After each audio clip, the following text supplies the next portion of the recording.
Now, if you have reached a stage where you say an internet cut is more dangerous than the loss of human lives, then what can I say?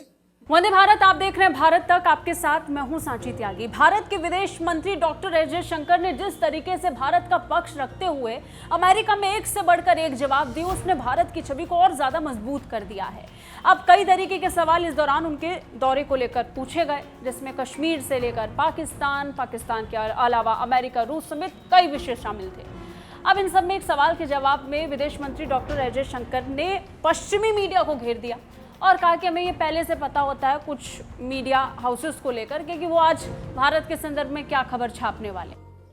If there are Indian soldiers or Indian policemen who are abducted or killed, if there are people working for the government or citizens going about their business who lose their lives, how often do you hear people talking about it,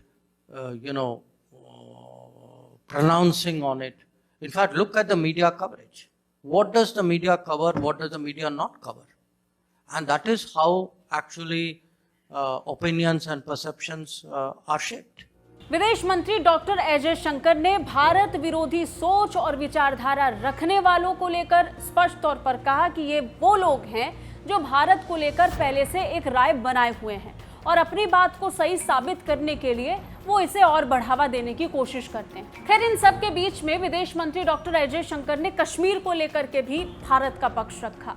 धारा 370 को हटा दिया गया है। अब इसके संदर्भ में जब सवाल पूछा गया तो विदेश मंत्री डॉक्टर एस जयशंकर ने कहा कि जब धारा 370 को लाया गया था तो तब ये सोचकर लाया गया था कि ये अस्थायी होगा, टेम्पररी होगा, और जिस तरीके से वो लाया गया वो संसद में बहुमत के आधार पर था और उसी प्रोसीजर के लिहाज से, उसी प्रक्रिया के लिहाज से इसे हटाया भी गया।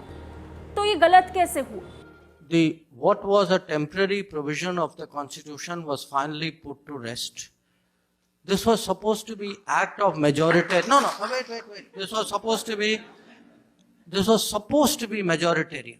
Now tell me, what was happening in Kashmir was not majoritarian. विदेश मंत्री डॉक्टर एस जयशंकर ने तो कश्मीर में हो रही हत्याओं को लेकर के भी खुलकर अपने विचार व्यक्त किए। उन्होंने कहा कि कश्मीर में मरने वालों को धर्म से जोड़ करके क्यों देखा जाता है कि किस धर्म से व्यक्ति मरा है। वहां मरने वाला एक सैनिक भी होता है, एक हिंदू भी होता है, बाहर से आने वाले व्यापारी भी होते हैं। राजनीति नहीं करने वाले इस विषय को नहीं देखेंगे। विदेश मंत्री डॉक्टर एस जयशंकर के 11 दिन के अमेरिका दौरे में हमने एक चीज तो साफ तौर पर देखी, वो ये कि भारत मजबूती के साथ न सिर्फ खड़ा है लेकिन अब अपने फैसले लेने के लिए भी बहुत निर्भीक और डटा हुआ नजर आता है। यही कारण है कि अगर अमेरिका हो, रूस हो या फिर कोई और अन्य देश, हर पक्ष पर भारत ने बहुत मजबूती के साथ अपने विचारों को व्यक्त किया है और ये भी स्पष्ट किया है कि हम जो सोचते हैं, हमारे जो फैसले होते हैं वो किसी से प्रभावित नहीं बल्कि खुद के होते हैं। कैसी लगी ये रिपोर्ट कमेंट करके जरूर बताइए। बाकी रक्षा और विदेश मामलों से अपडेट रहने के लिए देखते रहिए भारत तक। जय हिंद।